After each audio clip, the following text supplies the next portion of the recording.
Hello guys, आपका अपना YouTube channel math में स्वागत है। तो आइए दोस्तों, हम लोग देखते हैं यहाँ पे साइंस 10th के लिए, जैसा कि हमने अभी बोला है साइंस 10th के लिए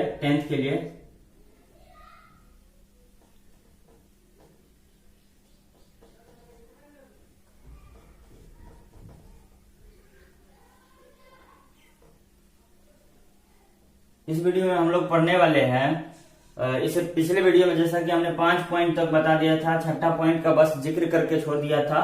5वां पॉइंट में बोला था, छठा पॉइंट में हमने बताया था कि जब वस्तु अनंत पर हो तो उसका प्रतिबिंब अवतल दर्पण में कहाँ बनेगा। तो आइए क्वेश्चन लिख लेते हैं। पहले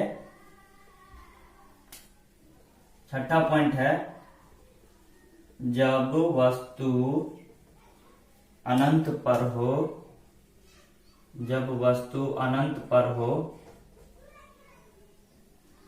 जब वस्तु अनंत पर हो तो अवतल दर्पण में उसका प्रतिबिंब कैसा, उसका प्रतिबिंब, उसके प्रतिबिंब की प्रकृति कैसे होगी, उसके प्रतिबिंब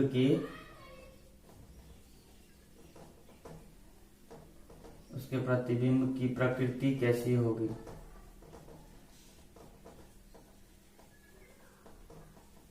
यानी कि गुण पूछ रहा है, तो यही हम बताते आ रहे हैं शुरू से। तो आइए सबसे पहले अवतल दर्पण का एक चित्र बनाएंगे। यह है एक अवतल दर्पण, जिसका बाहर से हम रंग देते हैं, अंदर से इसका चिकना सतह है, परावर्तक सतह है। यह एक क्या हो गया, ये एक ध्रुव हो गया, जो दर्पण के जिस बिंदु पर काटता है वो ध्रुव कहलाता है, जिसे हम P से सूचित करते हैं। अब यहाँ पे देख रहे हैं अनंत से आ रही वस्तु की प्रकाश किरण। अनंत से क्या मतलब होता है कि सूर्य का प्रकाश या चांद से आने वाला या किसी दूसरे चमकीले सतह से आने वाला जो बहुत अनंत पर, मतलब बहुत ज्यादा दूर पर है, तो उसका जो है वो प्रतिबिंब के बारे में जानना है। यहाँ पे कैसे बनता है, तो चलिए ये एक अनंत से, तो अनंत से जैसा कि हमें लगता है देखने में कि उसका जो है वो किरण जो है वो पैरेलल आता दिखता है। तो अब जैसे कि सबसे पहले हम ये देख लेते हैं, यहाँ पे सेंटर था, यहाँ पे क्या है, यहाँ पे फोकस दूरी है, ठीक है। तो अब दर्पण से परावर्तन के बाद ये क्या होता है, इस तरह से यहाँ फोकस से होकर गुजरेगा और फिर ये जो है ये क्या होगा, ये यहाँ से यहाँ इस तरह से कटेगा। तो यहाँ हम देख रहे हैं क्या, इसका जो प्रतिबिंब है, ये तो प्रतिबिंब सीधा था और यहाँ पे जो है वो प्रतिबिंब क्या बन रहा है, उल्टा बन रहा है। प्रतिबिंब कैसा बन रहा है, उल्टा। तो यहाँ पे अब प्रतिबिंब की प्रकृति कैसी होगी, ये आपतित किरण है और ये परावर्तित किरण है, ठीक है। तो यहाँ पे हम देखेंगे प्रतिबिंब की जो प्रकृति है वो कैसी है। इसका नाम लिख देते हैं, ये ए, ये बी और ये ए डैश और बी डैश। तो यहाँ दिखने में बस छोटा सा लगता है वस्तु, लेकिन एक्चुअली वस्तु जो है वो काफी ज्यादा बड़ा है, बहुत ज्यादा बड़ा है। तो बहुत ज्यादा बड़ा की अपेक्षा यहाँ पे जो हम देख रहे हैं वो बहुत छोटा बन रहा है। तो इसका प्रॉपर्टी हम लिख देंगे सीधे सीधे कि अनंत से आ रही, अनंत पर अगर कोई वस्तु रखा है तो उसका प्रतिबिंब जो होगा वो क्या बनेगा, उल्टा बनेगा। उसका दर्पण के सामने बनेगा, दर्पण के सामने बनेगा, वस्तु से बहुत छोटा बनेगा, वस्तु से बहुत छोटा बनेगा। यह है प्रतिबिंब की प्रकृति। और कहाँ बनेगा, तो वक्रता, त्रिज्या और फोकस के बीच में कहीं पर भी ये बनेगा। तो चलिए 6 पॉइंट तक हम सीख लिए।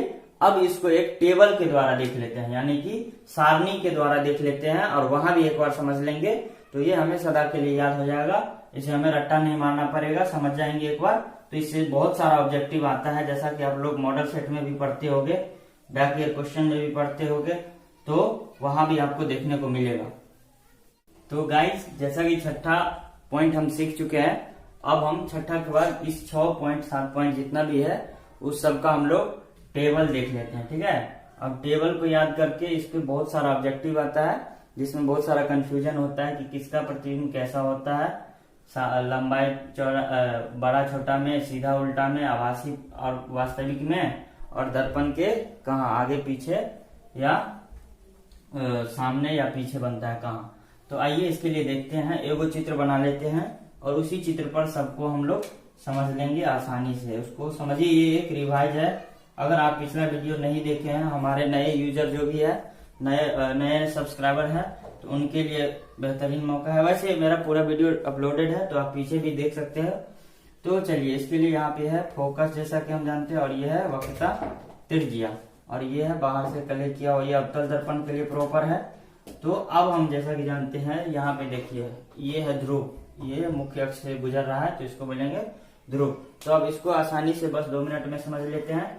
और तो यहाँ अगर ध्रुव पर वस्तु हो तो ध्रुव पर ही उसका प्रतिबिंब बनेगा। कैसा बनेगा? आभासी, सीधा और बराबर। तो आभासी शब्द का यूज हम पहले भी कर चुके हैं। आभासी का मतलब होता है डॉटेड लाइन।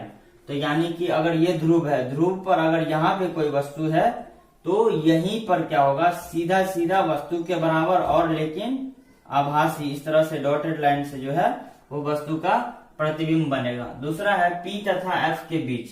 पी यानी कि ध्रुव और फोकस के बीच में यहाँ पे कहीं पे अगर वस्तु होगा, यहाँ पे अगर कहीं पे कोई भी वस्तु होगा, यहाँ कोई वस्तु होगा तो पी तथा एफ के बीच, तो दर्पण के पीछे बनेगा। दर्पण के पीछे कैसे बनेगा, क्यों बनेगा और कैसा बनेगा, ये हम वीडियो में बता चुके हैं, तो आप पीछे वीडियो देख लीजिएगा। दर्पण के पीछे बनेगा आभासी, सीधा और वस्तु से बड़ा बनेगा। ठीक है, यानी कि प्रतिबिंब जो है वो यहाँ पर इससे थोड़ा सा बड़ा, आभासी और क्या है, दर्पण के पीछे भी बन रहा है। तो इस तरह से प्रतिबिंब बनेगा। अगर ये ए बी प्रतिबिंब है तो ये ए बी वस्तु है तो ए डैश बी डैश प्रतिबिंब बनेगा। अब है यदि एफ पर यानी फोकस पर कोई भी वस्तु हो तो उसका प्रतिबिंब अनंत पर बनेगा, वास्तविक, उल्टा और वस्तु से बहुत बड़ा। यानी कि हम पीछे बता चुके हैं, चित्र से अच्छे से समझा चुके हैं कि यदि फोकस पर हो, सीधे सीधे यदि इस फोकस पर कोई भी वस्तु हो, तो जैसा कि हम इधर से आपतित किरण करवा रहे थे, आपतित किरण का आपतित किरण जो है यहाँ आपतित करने के बाद यहाँ पर आवर्तन के बाद फोकस से गुजरता था। फिर इसको हम लोग क्या करते थे, यहाँ से इस पर लंब खींचते थे, यानी कि वस्तु के सिरे से होकर, तो इधर यहाँ पे पैरेलल आता था। तो यहाँ पे यानी कि हम कहते थे वस्तु से बहुत बड़ा, और अनंत पर क्या होगा, प्रतिबिंब बनेगा। तो सेम टू सेम वही चीज है, एफ पर होगा तो अनंत पर, यानी कि ये इधर अनंत पर वस्तु का प्रतिबिंब बनेगा। कैसा बनेगा, वास्तविक, उल्टा और वस्तु से बहुत बड़ा बनेगा। अब है फोकस तथा वक्रता केंद्र, यानी कि एफ और सी के बीच। एफ और सी के बीच अभी हमने देखा था कि एफ पर, इससे पहले देखा कि एफ और पी के बीच। अब हम देखेंगे एफ और सी के बीच यदि कोई वस्तु हो तब उसका प्रतिबिंब जो है वो कहाँ बनेगा। तो एफ और सी के बीच है तो सी और इनफाइनाइट यानी कि अनंत के बीच, सी और अनंत के बीच इसका, यदि सी और एफ यानी कि यहाँ पे अगर कोई वस्तु रखा है तो उसका प्रतिबिंब कहाँ बनेगा, वक्रता केंद्र और अनंत। इसको हम इधर जाके अनंत बोल देते हैं। तो ये अनंत और वक्रता केंद्र के बीच में यहाँ पे कहीं पे इसका जो प्रतिबिंब बनेगा वो कैसा बनेगा, वास्तविक बनेगा। उसके बाद क्या है, इधर उल्टा बनेगा। उल्टा के बाद क्या है, वस्तु से बहुत बड़ा बनेगा। ठीक है, वस्तु से बहुत बड़ा बनेगा। तो इस तरह से हो गया। अब है वस्तु से सीधे सीधे बड़ा बनेगा। अब है सी पर, यानी कि अगर डायरेक्ट यहाँ पे वक्रता केंद्र पर कोई वस्तु है तो उसका प्रतिबिंब कैसा बनेगा। तो आइए देखते हैं, सी पर होगा तो सी पर ही, यानी कि अगर इधर वस्तु है रखा हुआ वक्रता केंद्र पर तो इसका प्रतिबिंब सीधे सीधे नीचे बनेगा, उल्टा बनेगा, वस्तु के बराबर बनेगा। ठीक है, और वास्तविक भी होगा। यदि सी तथा अनंत के बीच, यानी कि सी और अनंत के बीच यहाँ पे कहीं वस्तु वहां पे था सी और एफ के बीच, तो सी और अनंत के बीच बना था। अब अगर वस्तु सी और अनंत के बीच होगा, यानी सी और अनंत, यानी सी बोलते हैं वक्रता केंद्र और अनंत के बीच होगा वस्तु, तब जो है उसका प्रतिबिंब कहाँ बनेगा, सी तथा एफ के बीच, यानी कि सी और एफ के बीच यहाँ पे कहीं पे प्रतिबिंब बनेगा। वो कैसा बनेगा, वास्तविक बनेगा, उल्टा बनेगा। ठीक है, और वस्तु से छोटा बनेगा। ठीक, अब है आगे यदि वस्तु अनंत पर हो तब कहां बनेगा, यानी कि अनंत, ये यहां पर अगर कोई वस्तु है अनंत पर इधर, तब उसका प्रतिबिंब जो है वो सीधे सीधे कहां पे बनेगा, इस फोकस पे बनेगा। ठीक है, और फोकस पे कैसा बनेगा, तो वास्तविक बनेगा, उल्टा बनेगा और वस्तु से बहुत छोटा बनेगा, जैसा कि हमने छठा पॉइंट में बताया था कि अनंत से इस तरह से अनंत से कोई वस्तु का जो है वो अनंत से आ रहा है प्रकाश का किरण वस्तु से टकराते हुए, और ये क्या है, इसका फोकस से गुजर के जाता है और इसका भी जो है फोकस से गुजरने के बाद ये भी यहीं पे कटता है, तो यानी कि ये जो है वो फोकस से होकर गुजरेगा। तो फोकस पर क्या होगा, वास्तविक होगा, उल्टा होगा, वस्तु से छोटा। तो चलिए इतना समझ गए।